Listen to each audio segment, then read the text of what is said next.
Welcome to the Do Good X podcast, a sanctuary from the entrepreneurial grind. Hosts Kimberly Danielle and Stephen Lewis, advocates for impactful entrepreneurship, guide you on the path where purpose meets business.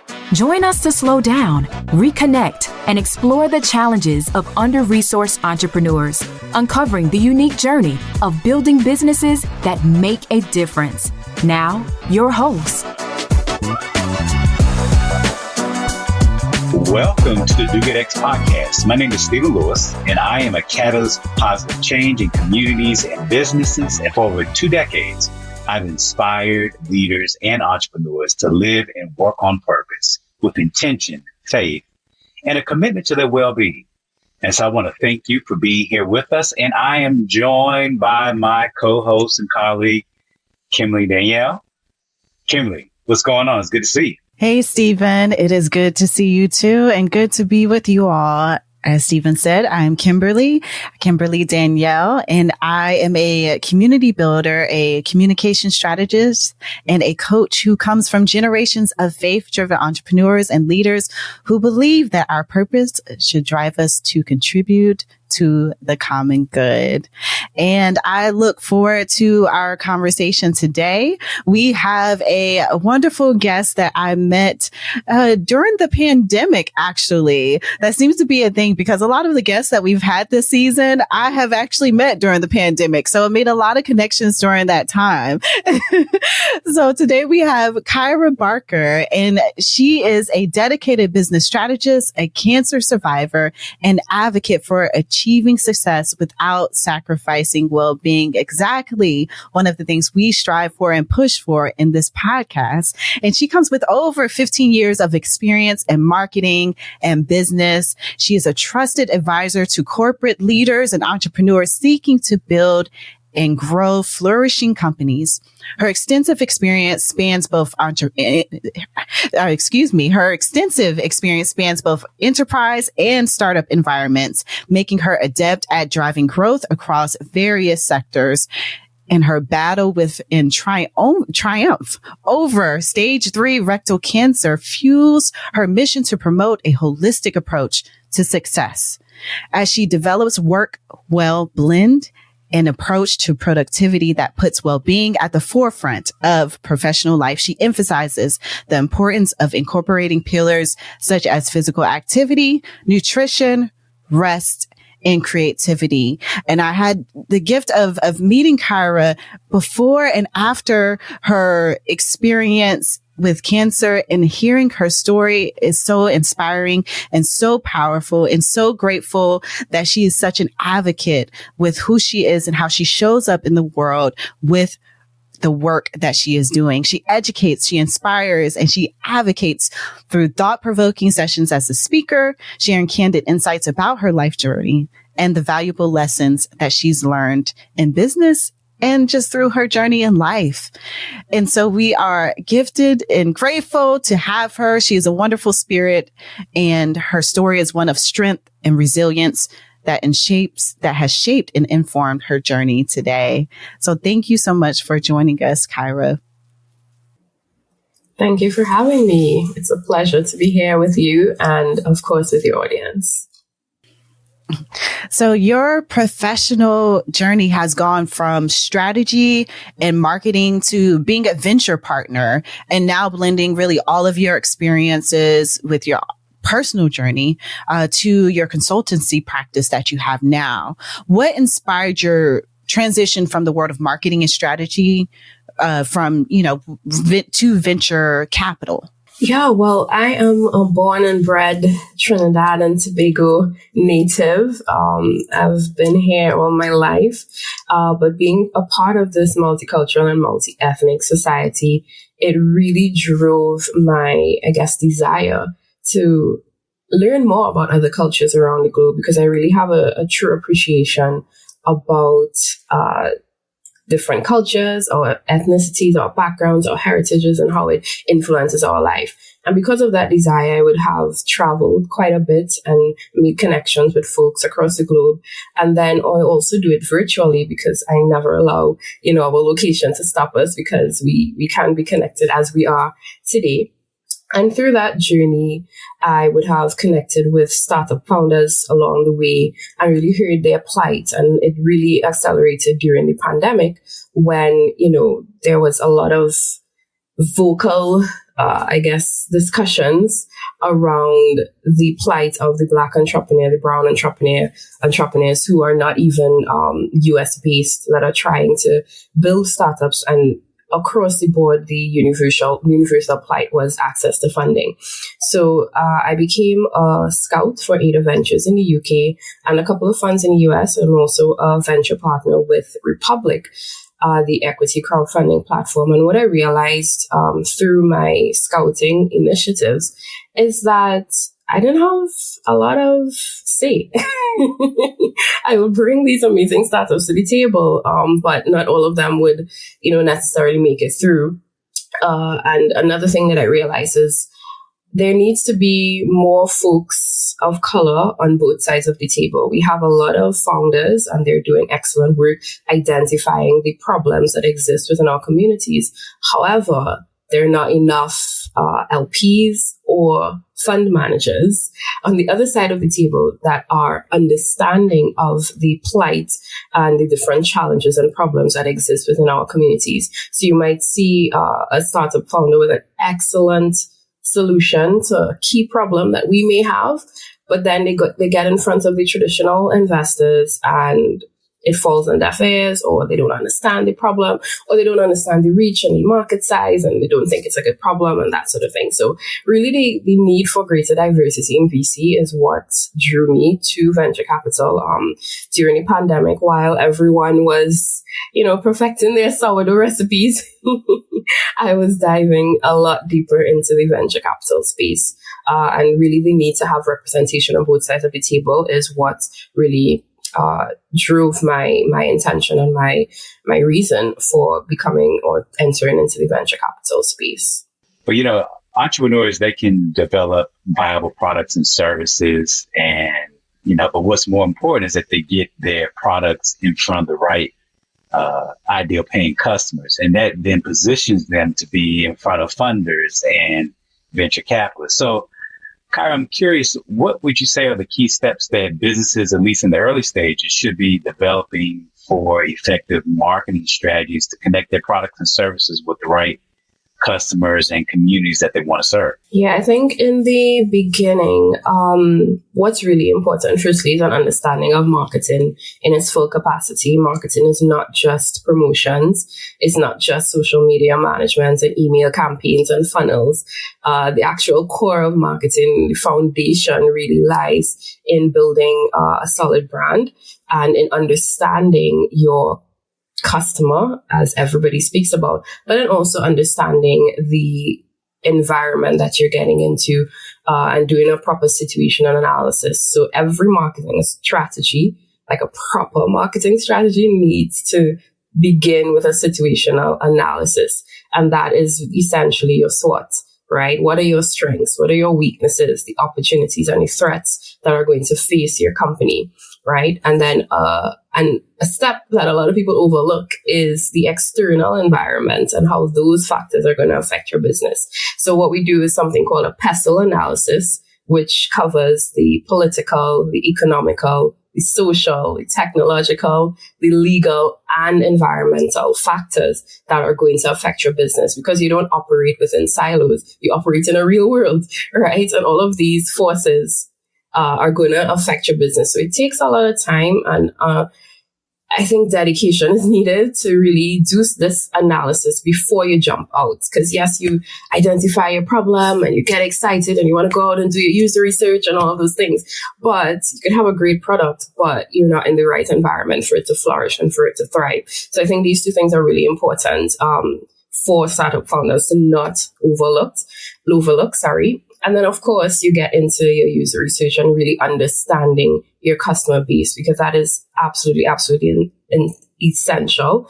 And it's not just a matter of making assumptions. It's really going out there and doing the user testing, doing the research, speaking to persons before you even build your product. When you have that idea, not hold on to it, not think you know best, but really understand, okay, what is the actual problem that I'm solving? So just, that's great. In terms of the follow-up question, what I want to ask you, how hard is it to build a tribe of customers that actually kind of journey with your product or service? I mean, Kimberly and I talk about this all the time, which is people can come up with a problem, they can come up with a solution to the problem.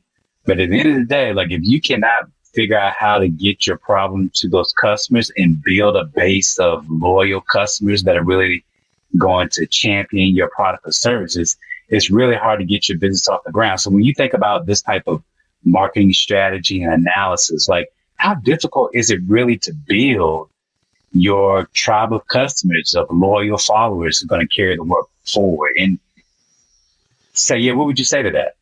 Yeah, I think the first thing is really to ensure that you are actually solving a problem, right? Because in this space, we see a lot of products just pop up every day, and they're convinced that this is a solution, right? And then you as a consumer are like, not really. Or you try it once and you realize, I don't actually need this, right? So at the end of the day, you need to really drill down and determine, are you building a vitamin, like a nice to have? Or are you building a painkiller, like something that is actually going to be a solution for a pain point that your customer base has? And then once you've identified that, it's going out and talking to them. It's talking to these customers. And so you're going to understand that if they have this pain point, that means they're searching for a solution, right? So it begins with identifying what are the other alternatives that exist. How are people currently, solving this problem that they have? It may not have all in one solution like what you're providing, but there are going to be different means and methods that are out there. And it's a matter of going to these channels and then connecting with these customers there. Sometimes it may be offline. Sometimes it may be in person, where you observe persons out in restaurants and social settings, in public transportation, like really doing on-the-ground observation first, and then making contact with these potential customers or potential users. And then, as you mentioned, building that solid community and tribe, it's really being active within your communities, offline and online, because you're in a bunch of different communities online. There are mommy groups, there are dad groups, there are different things that are you're just a part of socially, but those are really fertile ground for you to be able to access the same customers or users that you want to attract. So just being open and honest about what you're building and being able to clearly identify how your solution would solve their problem.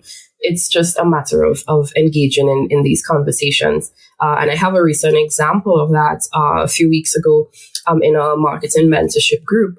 And one of the users created a sort of AI mentoring tool, and he posted it in the group, and I used it and I thought it was fabulous. It's not something that I ever thought I needed, but he understood the pain point of mentors not having enough hours in a day to be able to reach persons that would want to get their advice. So he developed that tool and he put it in the community. And that's how he was able to get his first batch of beta testers and users. And he held really great customer interviews with the folks in the group.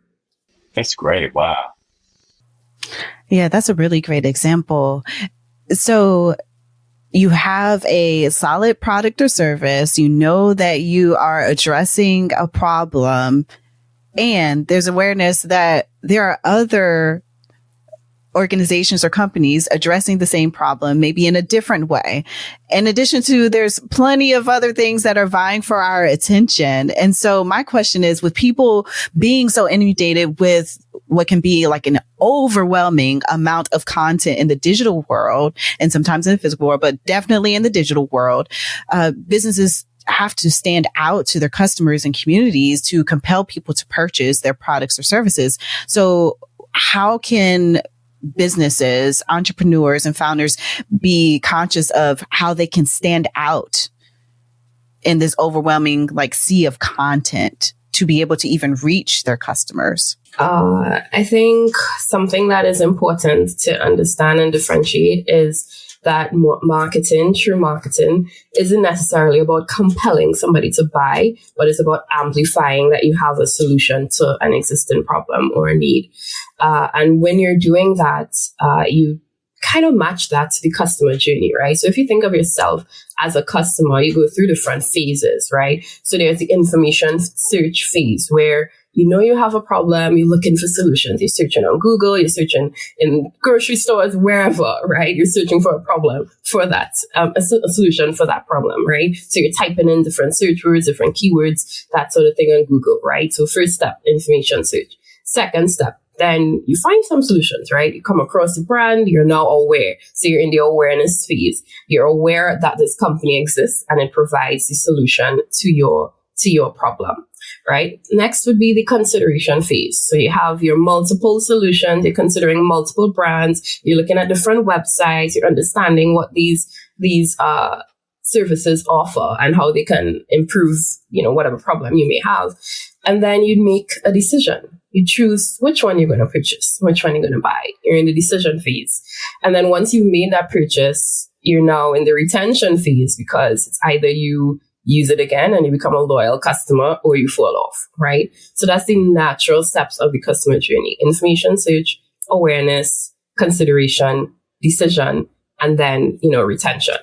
So now that you're on the other side as the founder, you have to now be able to match your communications to each step of that journey. So in terms of information search and awareness, you have to create content that attracts persons to your brand. In information search, you're putting out content and communications that mimics the type of questions that people are going to ask when they're searching for a solution to that service. When you're in the awareness phase, or you're trying to get people in the awareness phase, you're amplifying your brand. You're letting them know this is what your company does. This is how your product affects them and provides a solution to their pain points. In the consideration phase is when you start talking about pricing, talking about how you're going to use the product, informing them how to use it, showing testimonials and that sort of thing to get them to that point that they're willing to purchase, right? And then when they're in the purchase phase, you're able to put forward that content that closes the deal, right?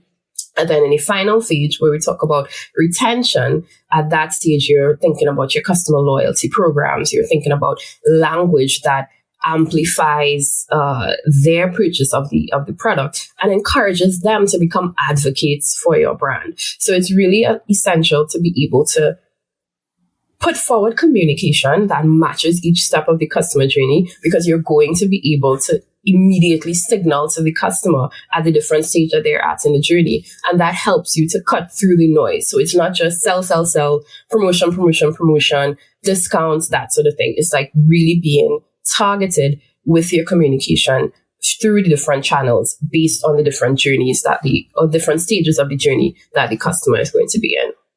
I think that's really great. I think a lot of entrepreneurs who are a bit removed from their skill set of marketing go straight to selling, and it requires a nurturing of potential customer relationships, or, generating these leads, and the marketing world language, these leads, and nurturing them to be customers through the series of phases that you talked about. So that's really good. And also remembering how many times we have to put things before people in order for people to even act, in order to even, for people to even, get their attention, and want to even click on it to explore what it actually is.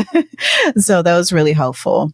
Yeah. And I think the other thing too is just the whole idea that, you're not trying to compel people to buy or purchase, but you're really trying to amplify the solution to the problem that they have. I think that's really instructive as we think about marketing today and the ways in which it's leveraged. Remembering that is really important. Yeah. Well, let me say that we're going to move to our resource roundup. And here we typically explore various resources and practical tools and tips that will help equip and support underrepresented entrepreneurs as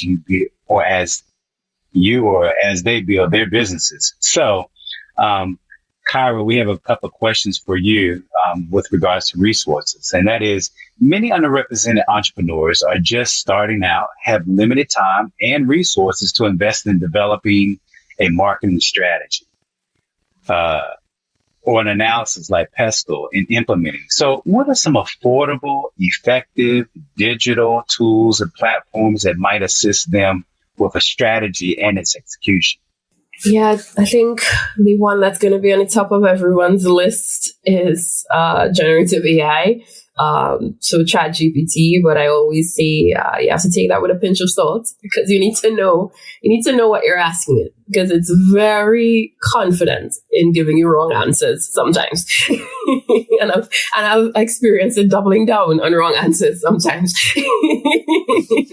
So, but generally, I think ChatGPT has been a godsend in our world today, and especially in terms of entrepreneurs and founders, and helping them at least get the base of what you're doing, not just from a writing standpoint, but also from just having more productivity on your hands. Sometimes it's a one-man show or one-woman show, so you need to be able to organize yourself and do things a little bit more quickly and automate a little bit better. And some people are not necessarily versed in doing that. So I think it provides a solid base in that point in helping you understand how to better automate your business and to be able to provide very quick and easy opportunities for advice, and then to shorten your work time in terms of starting off as a base, where if you're not somebody that's a strong writer, for example, you're going to be able to put things in and get your copy, and then be able to tweak it accordingly. Because I definitely don't think that you should just be copy and pasting from ChatGPT. we see you folks. We can tell with all the emojis. We can tell. Right. So ChatGPT is definitely one of my core tools to utilize. Definitely Notion. I am a huge fan of Notion because I see it as like the HQ for your business, because you can do everything in Notion, from your project management, Kanban boards, task list, etc., all the way to actually just whipping up a very smooth, simple web page if you need to. And then all of your communications across your team can happen in there and have everything in a centralized location. I typically pair Notion with Google Drive for storage. So that's something that's also helpful and cost effective. I would also say Canva is a very helpful tool, especially from a marketing perspective in terms of designing your content. And they've also expanded all the way to websites. So you're able to have everything in one tool. So it's really just a one-stop shop. And of course, with every year, they add even more AI capabilities within there in terms of actually designing your original imagery. So definitely take a look. And I think it's worth the price to be able to commit to a Canva subscription. It's really not that expensive, but you essentially get an entire design team on your laptop. So it's a great investment.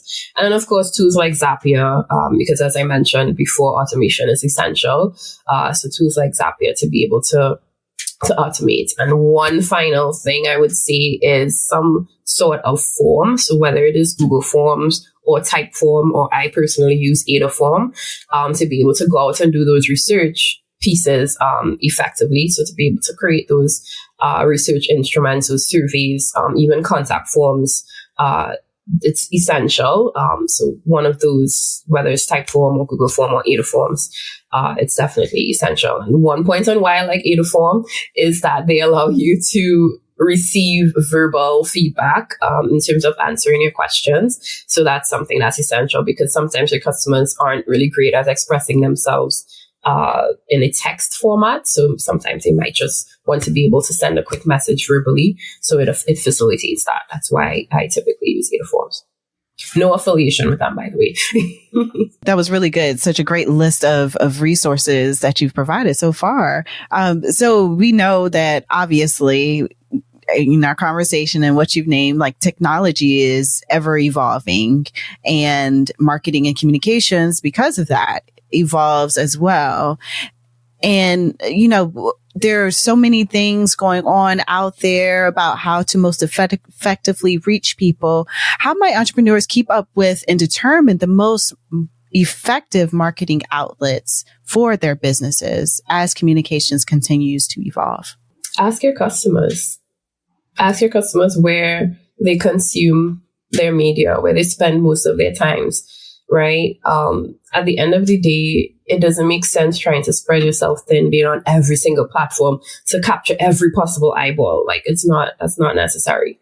You need to go back to drilling down to who your customer is and understanding where they are, where are they consuming their media, where are they searching for solutions. Sometimes your customer base is very much into just Google, right? So you do Google ads and you forget Facebook, right? Not because everybody's there, you need to be there. So again, the baseline is really just drilling down on your customer and understanding where they're spending their time and where they're looking at for their solutions, both online and offline. That's really important consideration. And so one of the things I'm thinking about is that when entrepreneurs do have a little bit more resources where they can bring a marketing expert on board and to hire them, where should they look and what should they keep in mind in terms of the best person or agency to help them develop a marketing strategy and to develop and implement its plan? They can go to www.kyra-barker.com. I'm kidding. No, selfish fun. That's good. No, but seriously, in terms of identifying someone, I would say the first thing to do is to really assess if they're giving you a cookie cutter strategy. If they're telling you the same thing that they would tell any other brand, then they're not an astute marketer at all. If you realize they're just coming to you and saying, okay, well, you need to build an email funnel, you need to do this, and you need to do that, and get on Instagram and get on TikTok, then they're not an astute marketer. You need to look for someone who has had a bit of success within the industry that you're looking to get into. And even if they haven't, they need to have a keen understanding of the fundamental principles of marketing. So even if you don't know what the fundamental principles of marketing are, Google that first and then assess what the potential marketing strategist on your team is coming to the table with, so that you're not going in blindly. Because a lot of folks out here, especially over the last few years with the rise of technology and digital advertising, they really hone in on just, the growth hacking and the social media management and that sort of thing. But marketing is a lot more than that. And if you're going to be spending money on a marketing strategist, it needs to be somebody who is traditionally trained in the fundamentals of marketing, that can understand that the core of marketing is product, place, price, promotion, right? 4 Ps, not just the promotional aspect, and that they can really help you with your product development. They can help you with your research. They can help you with your distribution strategies. They can help you with your pricing strategies and understand, okay, if you are creating a quote unquote luxury brand, what the pricing should be versus if you're creating a brand for the everyday consumer and what that pricing should be. And to be able to really develop a sound strategy around those fundamental pillars of marketing first before you get into the communication and the hype. This is so good. The foundational pieces that you've been naming, and it's simple. It's simple. It's so simple, but I think people get so hype and excited about what's happening in technology and think that they have to your point, they have to be on everything, or they have to be in these trendy spaces because they're trends. They're trends for the moment, but they're not necessarily thinking about where is the best place or the best places for my customer, which may not be on any social media network. It may be, to your point, in another place, like, they're Googling and leveraging Google ads, or maybe it's something else. So I think what you have offered is really instructive and valuable. And not in resisting to dumb down marketing simply to promotion in digital marketing. Yeah, I think it's really essential. More robust kind of thing. Yeah. It's really essential to get someone who is really adept in the full breadth of marketing, if you're going to be spending on a marketing strategist. I think that is key. So if you are tuning in and you are launching a business, or you desire to launch a business, or you have already launched a business, we want to continue to journey with you as you grow your business. You can head over to dogoodx.org and join a community of like-minded entrepreneurs. You can gain access to valuable resources, practical tools, and advice, all designed to help you develop your business for good. And you can join our LinkedIn community, where we'll also list what is the resources that are shared on our episodes. And so many of the resources that Kyra shares during this episode will be there as well. So we hope to see you there.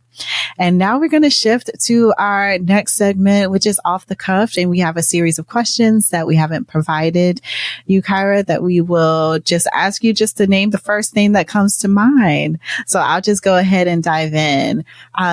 So knowing your journey, I want to hear, what is the biggest lesson or insight you gained from your journey and becoming now a survivor, a cancer survivor?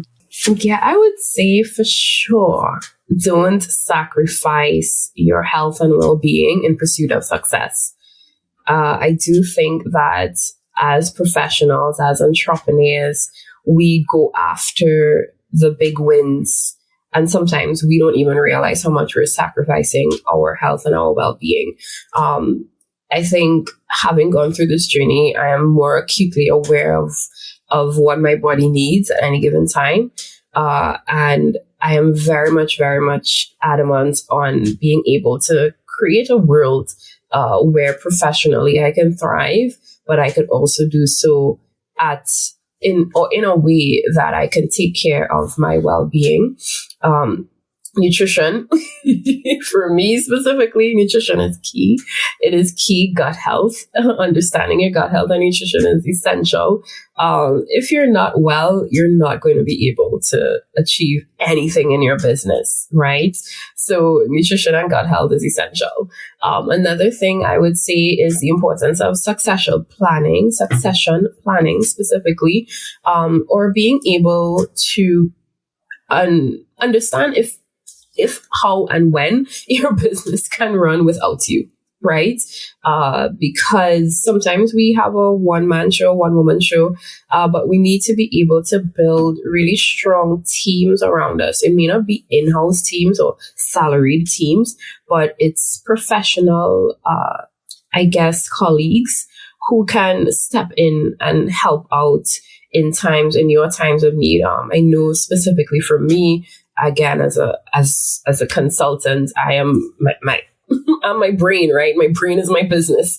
So during the time when I was going through my journey, I had to rely on and lean on some really great colleagues of mine who have businesses of their own, who are consultants in their own regard as well, to be able to come in and contribute to some of the work that I had to do with my clients while I was going through my journey. So as a founder, you really need to be able to build a solid team around you to be able to go through or continue your business while you may need to step away, whether it is for a health reason or for some other personal reason. What is one go-to practice or ritual to slow down, to center yourself, and to connect with yourself? Prayer and meditation, 100%. Especially going through what I went through, I realized how important having that relationship. Well, I'm a Christian, so I have a relationship with God. You may not be a Christian, but whatever you identify as your supreme being, really just tapping into that place and really understanding what core surrender is like, and being able to get to a place of peace, knowing that you have a relationship with your spiritual being and God, and that they are going to get you through whatever it is that you're going through. You may be having a good day, and in great days, you praise and give thanks and have gratitude. In hard days, you pray and you ask for help and guidance. We've talked about different types of technology, but I want to hear, what is one piece of technology that has been a game changer for you and your business? I would say historically the smartphone, because I can tell you, like, I have been able to fully run my business on my phone. Like, I've been on trains in the middle of Europe having Zoom calls with clients. Like, literally, the smartphone has been that one major game changer for me.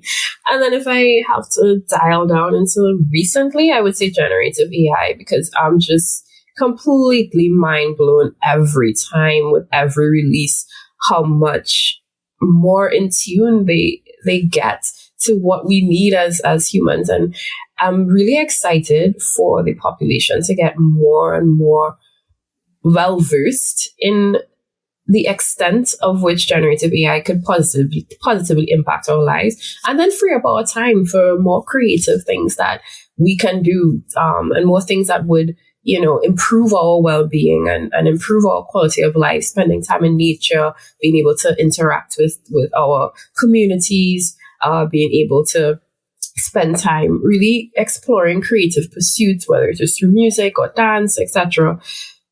Because we've gotten back hours that would have been spent doing a task that generative AI can now assist us in doing a little bit more efficiently.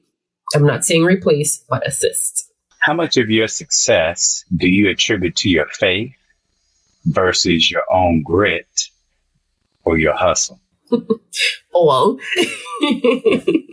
All of my success, because all of my grit and hustle and all of the accolades and the awards and the achievements and the targets, I couldn't do any of it without my faith. And I think my talent is God-given. I think who I am today, I shouldn't say think, I believe without a shadow of a doubt, who I am today is because of what God has instilled within me. And I am just incredibly grateful that I get to share this with the world. I get to share this with the people that I come into contact with. And I'm incredibly grateful that I have the second chance, because to be honest, with a diagnosis like what I had, like, I didn't have to be here today. So the fact that I'm even here, alive and well and fully recovered 1 year later, it's just a testament to God and his power, and to be able to do what I love without any inhibitions. It's just a testament to what he's instilled within me. And I see myself as a vessel for whatever purpose that he put me on this earth for. And I dedicate my life to fulfilling the good work that he has started within me. Complete this sentence. Because of my entrepreneurial endeavors, communities will be or are more able to understand that, one, you don't have to sacrifice your well-being in pursuit of success. And then two, that we need to spend more time expanding our circles, embracing other cultures, and understanding the differences and similarities that we share with folks from outside of our typical circles. Because not only does it make you a better human being and more empathetic, it makes you a much better entrepreneur and founder, because you're going to be able to better understand your customer base. Thank you again, Kyra, for joining us on this episode today. We appreciate the testament that you are in walking, living, breathing, your inspirational story, and the gifts that you bring around strategy and your experience in venture capital and just so much more. So we appreciate you joining us. Yeah, you are a gift, and we appreciate who you are and what you do in the world. And the world is better off because of your bright light that you are shining from Trinidad, Tobago, and all parts of the world that gets to participate in the work that you get to do in the world. So thank you.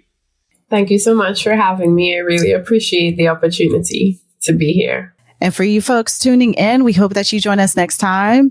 And until then, take care of yourself. Listen to what Kyra shared on this episode today. Take care of yourself. Take care of your bodies. Listen to your bodies. And until next time, be well and do good. Thank you for listening to the Do Good X podcast. To continue the conversation or access our resources, visit www.dogoodx.org. Join us again for conversations that will nourish your soul, ignite your dreams, and empower you to build an impactful business, one intentional step at a time. Until then, keep striving, thriving, and doing good.